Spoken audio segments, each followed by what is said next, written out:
the same thing, because those folks have followings and people that keep appointing them, because that's the kind of people your opponents like. Those that don't want to talk about critical race theory because it embarrasses them, make them look bad, make the children feel bad. I don't blame those folks. They don't want to talk about that. They want to be looked at as superior democratic Bible toters that believe in Christian principles and all kinds of things that's related to people representation and what I call the so-called democracy. But we're going to talk about it today, folks, and I've told you I want to hit a few of you so you can see if I'm talking about you. And one thing I want to address before we get into it, we have someone that I hope would come in today, and he's in. He's going to talk with me on this. This man is worse than I am. This man is one that doesn't believe in any current politician staying in office. And this Mr. Dr. Purvis Williams, he's going to come on in a few minutes. And I don't know why he wants to get all the current elected and appointed officials out of office. And if you look at that thing that happened just a night or two ago with the Democratic Election Committee, man, they're still using a voting method that's already 50 years behind. Had two little machines counting ballots, and then they had to add it up and put it together. They were frustrated. They had the same problem the last time. The same thing is happening in other counties in Democratic positions. So you got to know when you're Democratic county folks and you feel that you're not being addressed properly by the people that control the money, you still have to get together and make plans and organize so people won't criticize you on the news the same day. So, Dr. Williams? Yes, sir. I see you are here, sir, and you are nodding your head for some reason. You have a headache or something? What's wrong, sir? No, I'm just agreeing with you. I think that, is my mic on in here? Yes, sir. I think that what we were, like you said, they're using an old method, and thank you again for the invite back to the show. They're using an old method to count. It's 2024, Doc. What I saw as far, and this is just me, from my opinion, something as serious as an election should have some type of, say, measures in place that are a protocol that you follow. One thing I noticed that the people who were actually handling the ballots were coming in and out of the rooms freely. And, you know, just me, for security purposes, I would have thought if you're handling ballots, you don't leave the room unless security escorts you out and then back in. That's right. And then you don't talk to anybody while you're out. You don't pick up a packet of anything while you're out and come back with it under your coat, do you? Now, again, that's what I would say should have been taking place. But that's not what I saw. But I would just tell the people, you can go to Project HueManity Facebook page or Instagram and watch the video for yourself, and you can see what actually took place. In my opinion, from sitting there, I think we need to secure our elections a lot better. We need to have some protocols in place so that it looks fair. It looks safe. It looks like we care about the outcome, because some of the things I saw, Doc, are kind of questionable to me. Well, let me tell you something, Dr. Williams. They are saying that, well, we didn't have a lot of machines and so forth because they get ready for the November election. Yeah. Now, this November election was already known at least 100 years before, because it's already been planned. Every 4 years. And I mean, before then, it's just automatic. You know, every 4 years you're going to get a new president. That's true. So you have to be prepared for him. Since you so-called vote them in office, which they don't, that's another story. But my job today, as before, Mr. Williams, Dr. Williams, is to talk about the fact that black folks, and when I talk about black folks, viewers and listeners, I'm talking about black people throughout the world. Yeah. I'm talking about just here in Mississippi and America, in Latin America and other places, all over the world, we're in the same boat.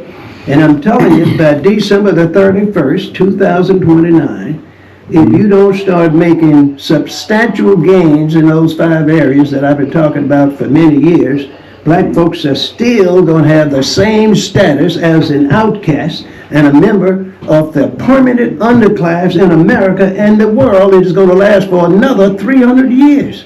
Well, I'm not gonna say I agree with that because I'm a person like I like to change things, even though the statistics look bad. I think we got some good opportunities right now. That's what we're going to talk about. You know, I think that God has opened up some doors for us, and we need to walk through them. Okay, so you hear that, Dr. Williams? And I get on him all the time. He said he is a God's man. You know me, man. Yeah, he's a God's man. Now he acts like God is just recently become a new person, that he wasn't here in the 1500s. He wasn't here during the Civil War. He was not here after the Civil War, during the Jim Crow area, during segregation, during the areas of lynching and raping and castration and things of that. So now if you have a God now that's going to do something in 2024 in the future, where was he back in the years that I just mentioned, Dr. Williams? Well, it's like this, Dr. Henderson, and I need you to remember that every story or mention of God and God's power in the Bible, and you know, I'm not a preacher or nothing, I'm just, you know, avid reader. There was a person, an individual that had to stand up and do it. God didn't part the Red Sea until Moses lifted his arm up. Mm-hmm. You feel me? So it's the person has to have the faith to walk that hard road in order for that change to be put in place or put into motion. So sometimes you got to be the hammer to beat these nails into this wood, or we're not going to build a house. We only need one hammer. We can have 1,000 nails that hold things together. But you need that hammer. But we got to have that hammer if we want them to start to build something. So you're saying Moses' rod was the hammer. Moses was the hammer. He was the hammer. Right. You remove the rod, he's still the hammer. You don't say. So do you have any hammers now? Name some hammers we have in the world. You sitting right beside a hammer right now, Doc. You the one? Hey, I will hammer you down. Believe that. Well, you're going to sure have your opportunity to do that, sir. Like I said, we got some opportunities right now. The plans that I have in place. So if we take the good plans that we have for the city and the nation, we're looking at a collapse of our leadership right now in our faces. I'm looking at the situation that we think is only about this entertainer. Well, I'm looking at politicians on pictures with this entertainer at a party that is supposed to be exclusively the nasty part. Well, what difference does it make? The politicians, preachers, and corporate leaders always supported the big entertainers, the big athletes that had the money, that making $30 and $40 million a year. Where do you think they get that money from? Well, if they get an invitation, they have to show up. Well, maybe now they'll see what we've been showing up, what they have been showing up to, supporting evil. You've been showing up to support evil, so you can be quiet while evil is going on, so that you can get you a cut of that love of the money. So that now we look at these children and wonder why things are failing. We look at these streets and wonder why it's potholes and why we don't have jobs, why these people are going on strike and they making trillions of dollars. It's because y'all have, and me at one time too, stupidly following and supporting our entertainers, the jester. Why are we following a jester, and then the jesters are now in the White House? Well, that's always been the way it has been in America now, and the world. You just don't during Shakespeare's time, during all the times. The actors and the performers, the clowns and others were the people that they were hired to get them in a position, and the people would come and see them and pay to see them. But see, now we're talking about what the stories are fed to us from Europe. That's just one small group of jesters running a country that ended up getting the military and you know, being the group of conquerors over the world. However, I look at it as, let's look at the whole world. The whole world wasn't filled with jesters and people who trying to conquer and take over. I believe most of it was about defense rather than conquering. That's why you don't have an Indian president that just went all over the world taking over, or Chinese presidents that went all over the world taking over. No, they were protecting themselves and trying to live a humble life, even though they had an emperor or a king in those countries. They didn't go out. Why not? Maybe the food source was better. You know, maybe they had more access to variety and they didn't have to leave so fast? Well, sir, now, if you want to look at history correctly, the only reason imperialists and nationalists and internationalists and world government people didn't move and expand to other areas is because they figured they couldn't win, or if they did make an effort to enter those areas, they whipped them so bad they had to retract their steps and say, we're going to do it later.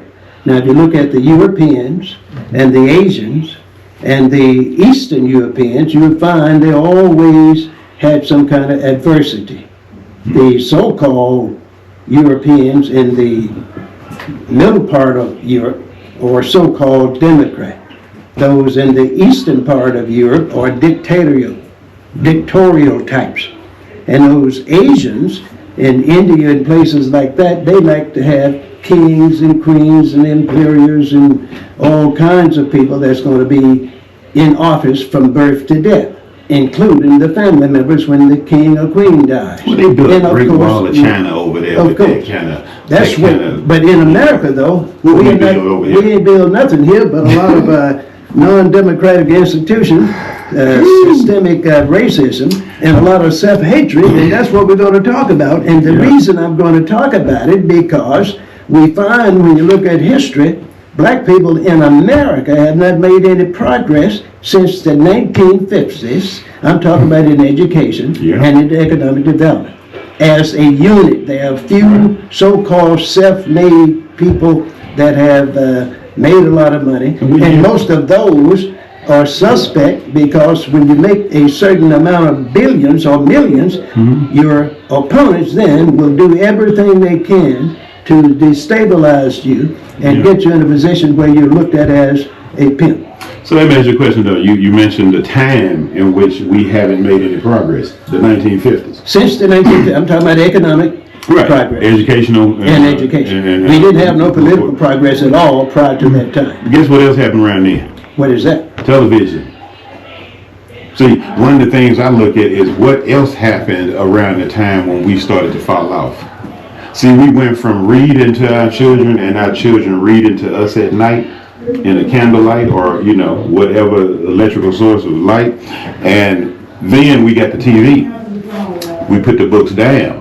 They used to call it an idiot box, actually. It still is. I believe it's a bigger idiot box now. But that's what we used to call the idiot box. And then they made it a 55-inch idiot box, 65, 85. So when you're talking about when did we start to slide down, around the time the TV came out. Well, I'm just giving you the historical facts, and even though you're 100% correct, but I want to talk about the economic and political reasons, which yours is mostly social and a mind regulator. That's what television and so-called these mobile services do for you. It regulates your mind, and it works very hard on people that don't have the economic necessities to be competitive.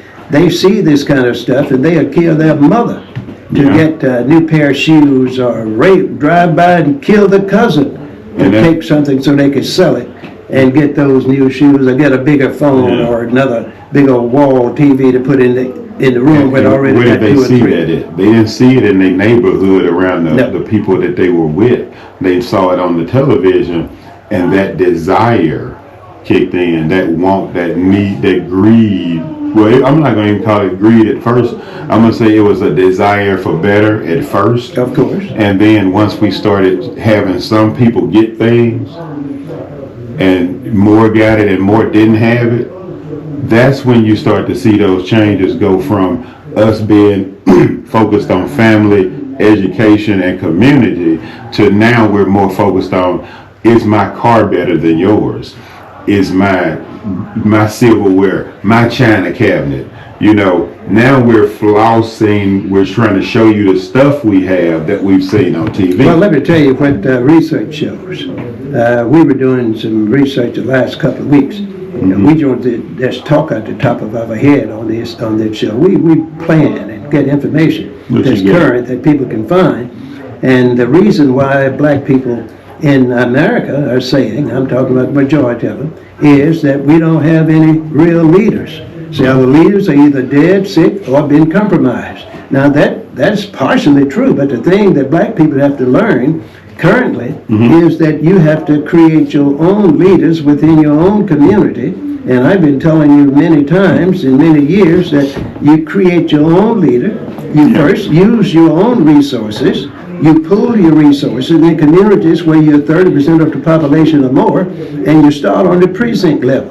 All right, so let me ask you a question. Yes, sir. Name a white leader.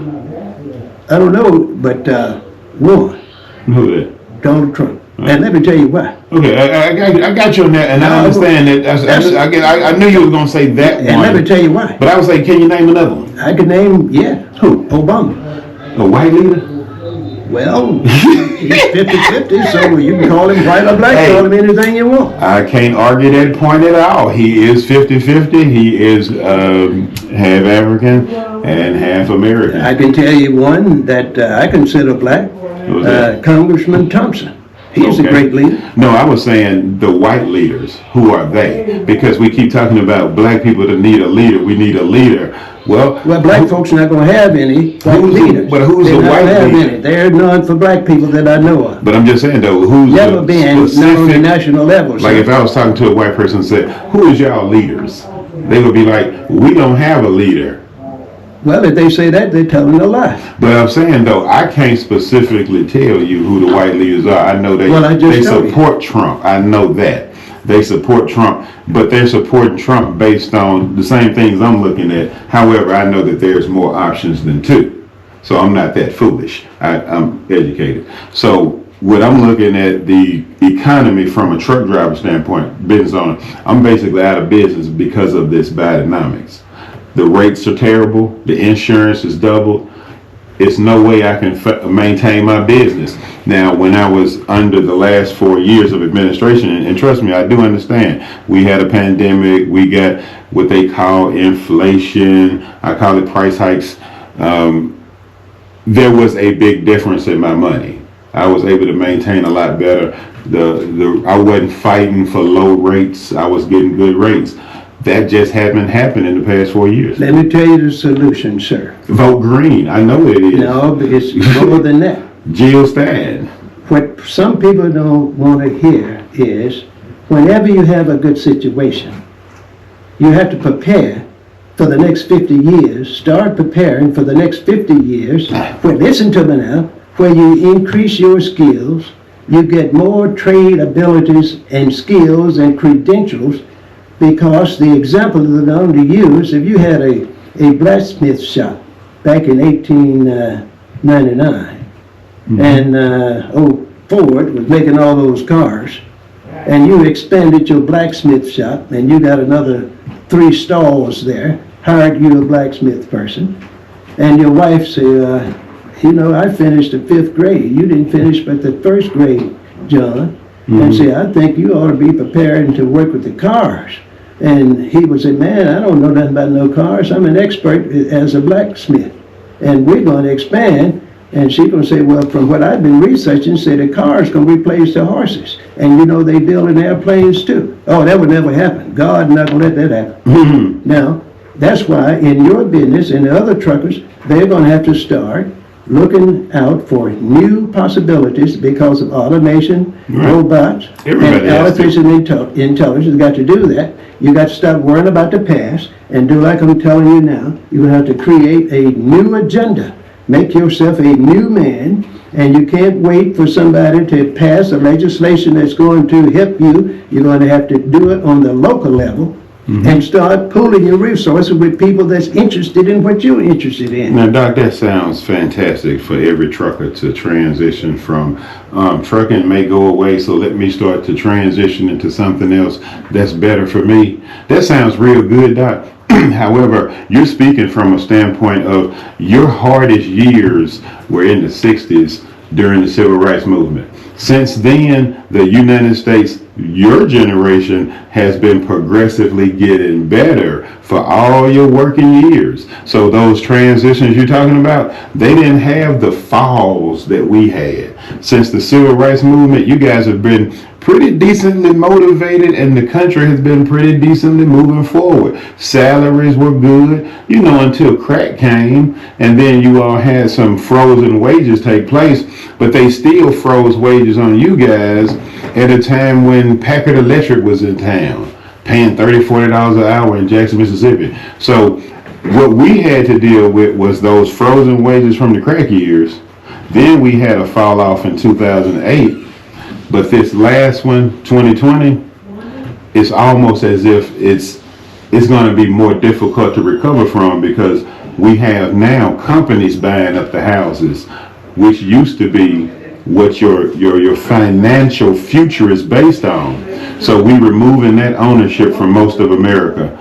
Cars used to go up with, pretty decently slow. Now you paying $75,000 for some of these cars. Well, that's because one has what I call a minor mental problem to pay that kind of money for a car when they can't afford it. Some of you all have been brainwashed, so Dr. Williams. You want to drive a car that you can't afford, so you go and pay $750 for 7 years, and I know some people doing it, just to have a car that's bigger than you need, with tinted windows. Well, and you right. all got to stop doing that. You need to do like I've done and others, buy you a small Civic, a 2-door car with air conditioning and heat and a radio, and you don't need all those other computers in there, and you pay for it cash and keep it for 10 years. But that goes back to what we were talking about earlier. When the TV came out, it kind of destroyed our community from it gave us that visual, and then it was go get this stuff.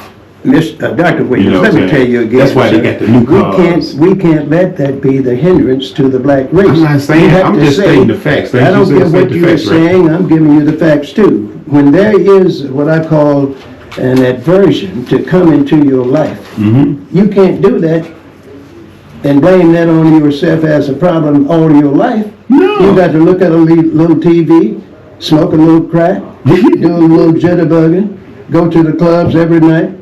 And after a while, you got to say, this is not helping me and my family, my community, I'm going to do better. Most of us are not saints. No. And most of us have done everything you said and I said, but some say, I am going to make a change because I don't see anything that's happening that's going to make it better for me, my family, my future, and my generation 300 years in the future. I agree with you 100%, Doc, and I'll say the problem that we find the most is the people, places, and things that we're not allowed to change when we're trying to change.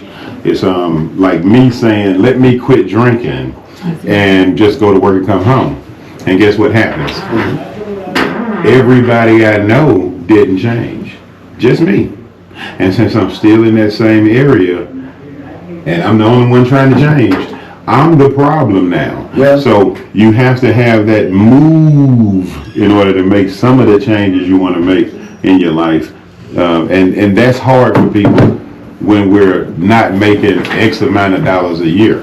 Well, let me tell you, since we are talking about the problems, we have a solution too. The solution has already arrived, and I'm going to tell you right now, some of the problems that we have been talking about is because of what I call evil policies and legislation.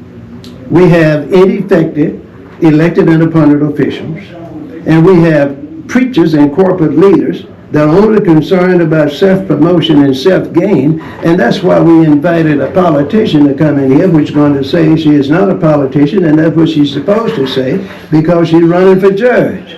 Yeah. And I want a new person to make themselves available in Mississippi, in the nation, and throughout the world. New politicians. Good qualified candidates in here. And I'm going to be real straight with you. If you don't want good government, don't vote for me. If you don't want good government, don't vote for me. But if you want good government, if you want someone who's not tied to any politician whatsoever that can go to that bench on day one and make decisions without being passed paper to tell you what to say, right? Without biting off somebody else's platform, or without, because I'm beholden to somebody else, then you want to vote for Attorney Bridgette Morgan for Hinds County Court Judge. I'm more than qualified. I've practiced for over 10 years. My son is in Jackson Public Schools, and I'm the only candidate that has been the police attorney. The only candidate has done things that affects Jackson as a whole. Which other candidate has written a policy for the Jackson Police Department to have body cameras? And we know how important body cameras are, right? And you write that policy with the idea of transparency and with the idea of accountability. Nobody can say that. Hands on. Well, let me tell you something. The others could have done the same thing, but they didn't do it because they knew they didn't have to do it. Exactly. They knew that the criminals want to be free. They know who the criminals are because of their neighbors. It's their sons and daughters' children. It's their grandchildren. But they left them. They moved out of those communities, left their grandkids and their children together that didn't finish school and get a skill. So they just left them in the old mama's house. And now they're out there ignoring those kids. And then some of you judges get in office, and guess what you won't do? I think the word is recuse yourself from certain cases because you're afraid to pass a judgment when you're supposed to know the law against some of your friends and your fraternity and sorority members. Now, when are you going to start that? How many months would it take for you to be in the judgeship before you start being a favorite to certain people? And so that's one thing I've been consistent. I've been practicing my entire career in the city of Jackson, maybe but for a few months, but I've been in the city of Jackson. People can tell you that I've been consistently consistent, whether that's been a prosecutor or a public defender or a private attorney. I've shown no favorites.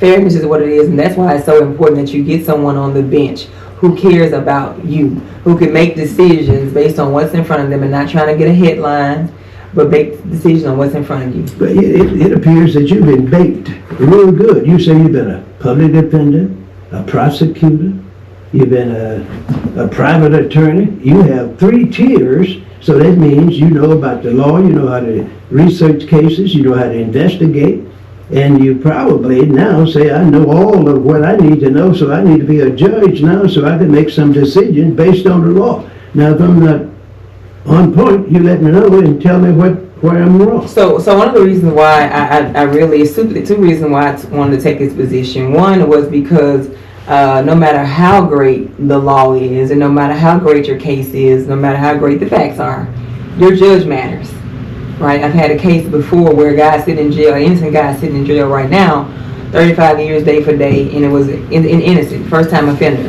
And because of the judge is why the case went wrong.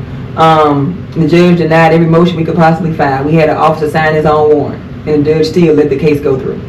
I mean, we had officer, not a judge signing one, but an officer signed his own warrant. And so that is the case where, I mean, no matter what I filed, it was denied. And so that's when I said the judge determines what evidence gets in at the courtroom, right? So that matters. The second reason why I'm running is because as a prosecutor, what I saw was, and the prosecutors control the courtroom. The prosecutors are akin to the judge, right? And so what I saw there was like a lot of young people coming into the courtroom who were being charged automatically as adults. Now, my platform, as you know, Dr. Henderson, has been based on Job Corps, right? And it's one of those things that I want to use. And even as a prosecutor before, I was sending people to the Battered Men Syndrome program out in Pearl. I was sending people to anger management and things of that nature. Hinds behavior, we had a guy on call that would come immediately into the courtroom that we'd be able to sign people up. So I've always used these other alternative sentencing solutions, right? And then you have opponents who are running against me who are now deciding, okay, Job Corps is a good idea, let me start saying Job Corps as well. And so you don't want somebody who is following. Judges require you to lead, right? You need to be a leader. You need someone who is not afraid to upset the apple cart, right? Right? Go ahead. Like he just, I'm trying to tell him, sometimes you got to be a hammer. Yeah. You need a hammer in order to build a house.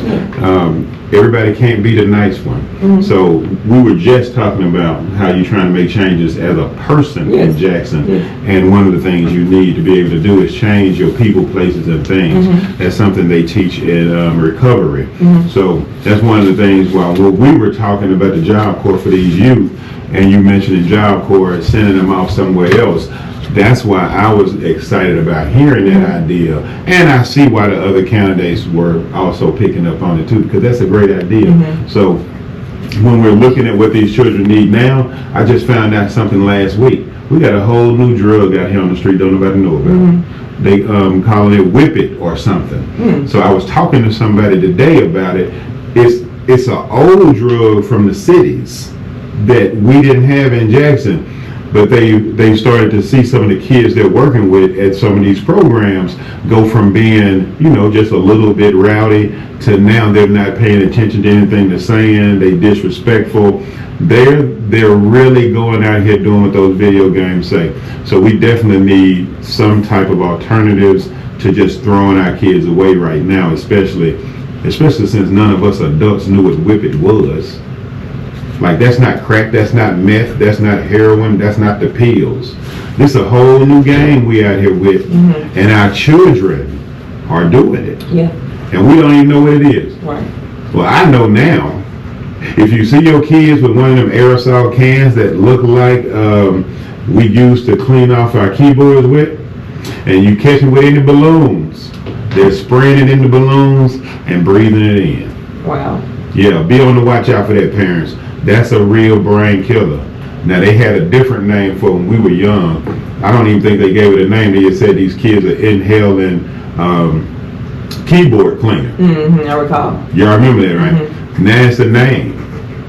Now it's in Jackson, and these kids are out here doing it. Y'all need to. We gotta have some type of alternatives for these children that get them motivated to do better. That's why I try to volunteer and work at the Bean Path, because we have to find a way to bridge those kids who are at risk with some of this technology that's coming.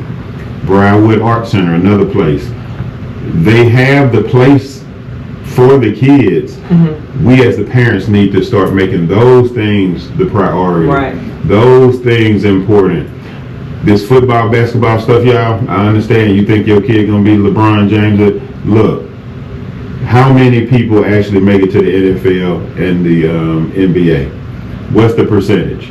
Low enough for you to at least bring your kid to the Bean Path and to the Briarwood Art Center so that they can have a second chance. Or to the academy. Or to the academy. The Coding Academy. Right. Another great opportunity. That's right here in Jackson. It's free. Yeah. And I told somebody a few weeks ago, Bean Path is free. And when I saw the breakdown of some of the potential salaries for a Coding Academy certified person and Bean Path specialist, it's just ridiculous. Right. A 4-year teacher couldn't touch him nowhere with a BS degree in chemistry. But what are we doing right now? Where are we sending? What are we directing our children towards? What professions? Are we even introducing them to those, like you just said, Doc, about the trucking? You can see it's finna go away with automation and all these things. So are you preparing? Or are we just sending our kids right to, hey, graduate 12th grade? Let's have a party. Well, and they do. I've seen that. Let's send them off to college for a liberal arts degree. Well, I saw one have. Well, I got a liberal arts degree, so. But see, you had other ideas. Man. You got that liberal arts degree. Excuse me, liberal arts. Liberal arts. While you were thinking about the future, and you went in that area because you already had it in your mind. You wanted to be an attorney, and I believe you majored in criminal justice. That's so correct. why else would you major in criminal justice? You want to be a police officer or a lawyer, and you're from the Delta, aren't you? That's correct. And here you are. You didn't know nothing being up there in the Delta, what was going on until you got to Jackson. That's true. And you found out, I don't want to be a police officer anymore. I want to be a lawyer. And those folks up in the Delta say, no, that girl not going to be anything. She'll be back up here in 6 months with a baby. Well, that's what they said. And then you stayed in this wonderful community, finished school. An amazing, I just want to give a shout out to Jackson. Because before Jackson, I just really don't think I would be as where I am. Jackson is about an hour and 45 minutes from the Delta. And my math teacher came from Jackson State. And that's how I got it in my head to go to Jackson State. And she's AKA, and I also did that. And so it was a child seeing themselves in someone else, right? And so allowed me to be at her footsteps, at her feet. And so I came to Jackson, I was about 17 years old. I didn't come with my mama. Now that's important. It's important for you to know that I came here as a minor. But I already had my own car. I was paying a car note. So I already, as a second child of 7, I already knew to take care of myself. And so I came here, and my best friend's brother, he was living on Beasley Road, and he allowed us to stay in his apartment because he's in the military. And so when he was in and out, we would just sleep on the couch or whatever floor. And then our apartment got ready on Valley Street in Jackson. And so stayed there, and then I worked at the grocery store on 55. And now it's Land Rover and Audi. But at first it was a grocery store right next to Steinmart. And so I would clock in at the grocery store and clock out, and then I would go over to Steinmart, walk over there and clock in over there. So at 17 years old, 2 jobs, right, until school started. And so, like I said, I owe Jackson a lot, and that's why I'm running. My son's name is Jackson, so I'm definitely dedicated to the city, but I owe it a lot to who I am. Well, ain't strangers out. Let me tell you something, you know, Dr. Williams. Yes, now, sir. you just heard, Tell us some jokes. I'm not going to tell any jokes, but I'm going to tell you a fact. Mm-hmm. Now, this lady is going to get in that position and do so many innovative things, and you can tell she is greedy. She's not going to want to be a judge on that lower level for long.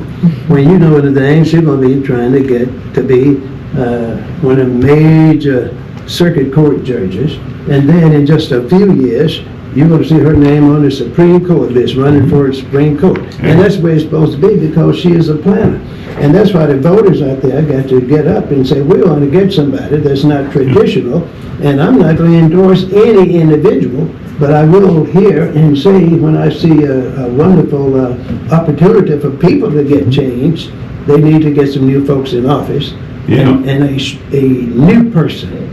New. Not one that's parroting about what someone else did years ago. So Doctor, tell me this now, attorney, what are you going to do when you get to the courthouse and you can't even have a session because of all those buckets and barrels and garbage cans on the dais with you, and all down where the attorneys on either side are sitting, and out there in the audience area? Now, how are you going to make that happen? See, I understand that some of you all can't even go to court when you want to, because especially if it's raining real bad, you have to wait 2 or 3 hours, and then if it starts raining when the trial starts, sometimes you have to postpone it until, as they say, tomorrow. And if I'm wrong, you tell the people. Is that the municipal courthouse or the circuit courthouse? I don't want to be specific. Okay. I know it's in Hinds County. I don't like to accuse folks of things. I like to come up with solutions. Well, so I'm not aware, Dr. Henderson, of those instances, but Hear that? but if I were aware, if I came into the courthouse and my courtroom was I needed a bucket and people couldn't sit there, and then there are multiple courtrooms throughout the courthouse that you can substitute one courtroom for the other, check with the other judges, make sure they don't have anything on the docket going. You can borrow a courtroom. When I was clerking for Judge Green, there was a courtroom that was always empty. And so then you also have a courtroom in the Raymond Jail. There's a courtroom down there that we can use. But let me tell you, Judge, We need to get on some of the city council. when you have some of those problems, you don't want a substitute, damn it. You want to have the ability to get with people that's responsible for those kind of things. And that's correct. Say, I want money to get so now that I see your question is charged for malfeasance in office, and I'm going to prosecute you. So now I see where your questions are going, and this is why this is so important. It is so important that you elect someone who can work across the aisles, right? That's right. Who already has relationships, and I mean working relationships with law enforcement and things of that nature. Because what you're asking, Dr. Henderson, is if I can go across the street to the Hinds County Board of Supervisors and say, hey, we need X, Y, and Z. That's right. In order to get this courtroom up to standards. And so I'm prepared to do that. Like I said, when you're a law clerk, you are sort of at the feet of the judge, and you're learning how to be a judge. And so I have to give credit where credit is due when I clerked for Judge Green. Again, Judge Green was a circuit court judge, but she knew what was going on in the municipal court. She knew what was going on in the county court. She was over at the Board of Supervisors to make sure this was going on, and she made sure it all worked together. And you need a candidate that is going to make sure it all works together. I'm not just boasting about being from this side of town. I'm not just going to do civil law. But wherever you put me at, I want to address every issue that this jurisdiction can address. And so the jurisdiction that I've been constantly talking about is a youth court part of it, where you're making sure these people can actually be not charged as adults automatically. Now I'll ask something while we go and jump in here, because You kind of said relationships and going across the street, and you know that's a touchy subject for me, Doc, because I don't like people who got a whole lot of relationships and a lot of friends up in this politicking. I want you to do the job right, not because of a friendship. Right. And that disturbs me because that's the problem right now. We're giving contracts to friends that don't do the job right. We're giving contracts to friends that don't do nothing. We got too many friends and relationships creating problems. So what I'll say is, when you're in a position, don't make it a career position. Dr. Henderson already said, ambitious, keep moving forward, do better for the city. So how about this? If you are elected, when you are elected, find somebody to mentor. Absolutely. Find somebody who can replace you when you decide to move on. Same values, new ideas, same drive and focus for Jackson, but new ideas. Because you've been there, you've implemented your plan, you want to move forward, you got new plans for forward. Give somebody else that chair. Because we got people in here for 30, 40 years, but my city out here don't look like they got a plan in their pocket. Now let me tell you something, Attorney. Now with your experience, you know about something that most judges, most other politicians don't know about. They have heard of it, but they don't know how to do it. Now you actually know that there are a lot of grants out there for the city, state, federal entities. You know how to write them. You know how to research them.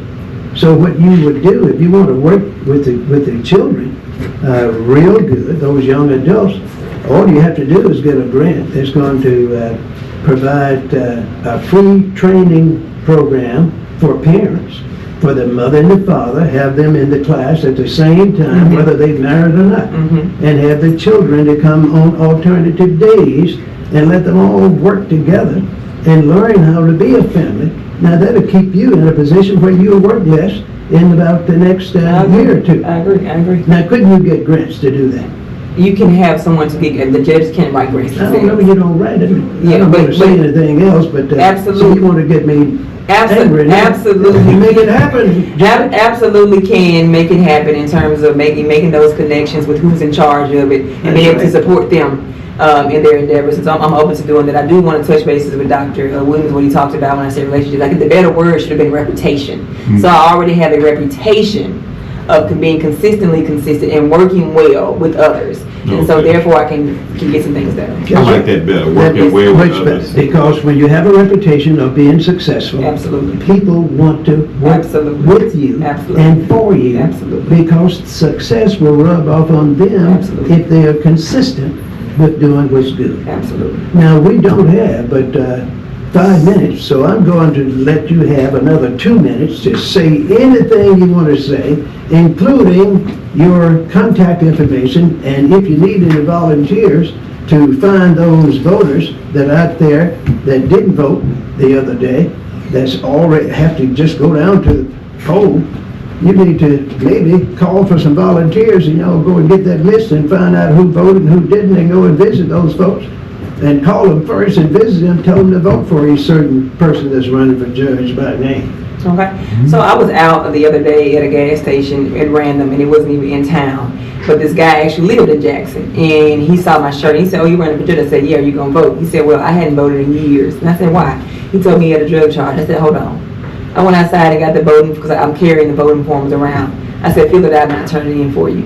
Turns out you don't have to. You can still be allowed to vote even with a drug charge. And so he'll probably be voting in the first time in years now, because I've taken the initiative to say, wait on him to fill it out and then turn it in for him. So if you want to get in contact with me, electmorganforjudge@gmail.com. Phone number is 769-218-8677. 769-218-8677. We are on Facebook, Instagram, and TikTok at Elect Morgan for Judge. Bridgette Morgan, and I will come to you. I have like I said, I travel with the forms. I'll come to you. I do the heavy lifting in my campaign, put my signs out, pick them up, whatever I need to do, so I'm not afraid to do the work.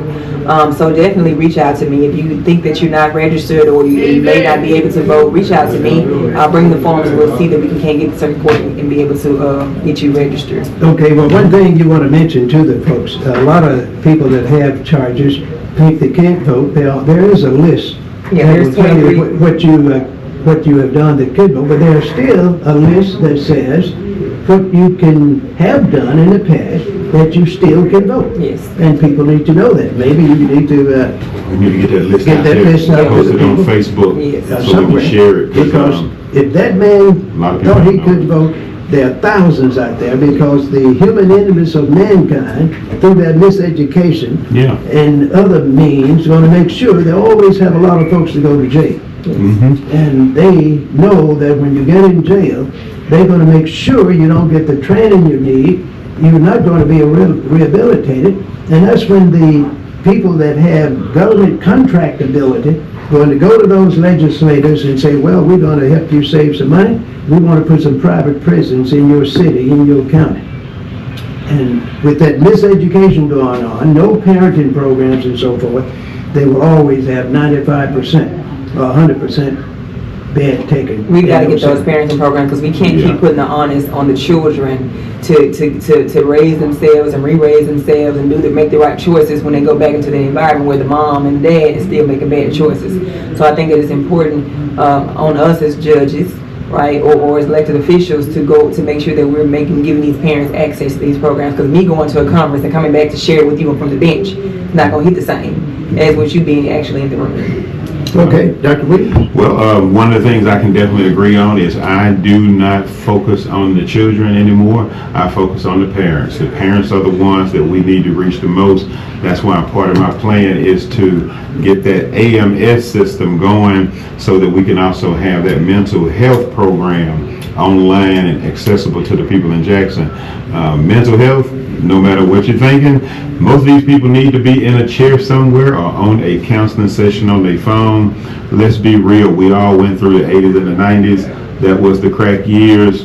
We all need to talk to somebody. So I'm definitely in support of all those things that bring the parents back to the table, because who else is going to lead the kids?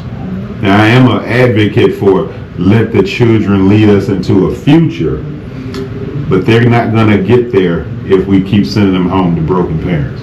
So we definitely need to do something for these parents, whether it be jobs created in Jackson, especially jobs created in Jackson, and definitely access to better mental health facilities. Well, one thing you have to look at, visitors, you have to look at others than yourself. You have community organizations out there.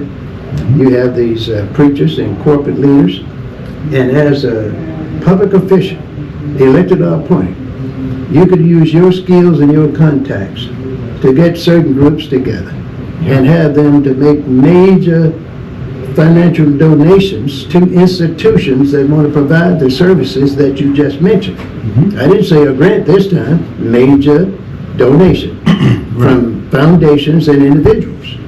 Some people have ideas in November that I have to get rid of $10,000. I have to put $30,000 in a nonprofit organization. You call me. Where can I 601. put my money? So if there's a problem out there that's already been addressed, Yeah. and someone has put it together, got the 501c3, got it incorporated properly, you have to advertise that I have a service available, and this can help people. You have to get to the public schools and work with those school boards and superintendents and teachers and say, this is a program for that young boy and girl that's making a F+ in your class because they are coming home and mom's gone, no dad are there, and they have to live with a cousin down the street. They don't even know they're coming. Who want to see somebody like that showing up 2 or 3 times a week to stay overnight, to eat and things of that nature? It takes training. Yeah. Well, you did make a good point, Doc, and that's something I just started to do. Is I finally reached a point where I'm done for now on the planning side. Right. Now I'm out reaching people, touching base, building those partnerships, those relationships, or let me say, those connections that you need in order to get those things done, whether it be with funding or assistance. So I recently started that. I'm enjoying it. And it looks like I got some good potential partners coming up. Okay, but finally, we want to, Miss Bridgette, Tell them again where they can, see, I want the people to know that they have alternatives out there. How can they contact you again and when? electmorganforjudge@gmail.com. Bridgette Morgan at Facebook, TikTok, Instagram. We're on Elect Morgan for Judge on all those platforms.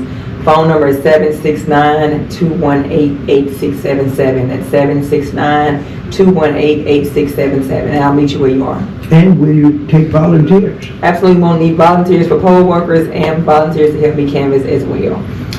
And I'm a second that. After seeing the recent special election count, I'm gonna definitely say, please get poll workers. Please have them monitoring what's going on. The security of our elections is important, and what I saw disturbed me. Okay, well, thank you, and that's why we have Mr. Henderson here, ready to say goodbye and hello for the next We'll see y'all talk show later. host that's coming in.